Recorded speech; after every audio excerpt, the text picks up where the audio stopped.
આજરોજ શું ઘટના બની હતી, ક્યારની ઘટના હતી?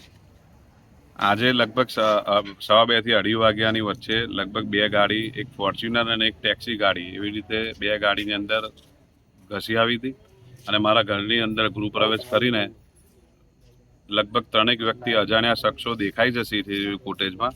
એ કયા ઈરાદે આવ્યા હતા, લગભગ એમના ચહેરા જોતા એવું ચોક્કસ લાગે છે કે લૂંટના ઈરાદે આવ્યા હોય એવું લાગે છે, પણ પોલીસમાં અરજી આપી છે.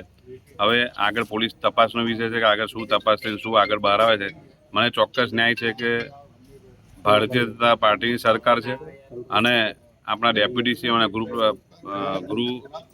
પણ સંભાળે છે એવા આપણા હર્ષભાઈ સંઘવી, જે પોલીસ તંત્ર માટે દિવસ રાત મહેનત કરીને જે ચિંતા કરી રહ્યા છે, તો ચોક્કસ મને ન્યાય અપાવશે એવી મને લાગણી છે.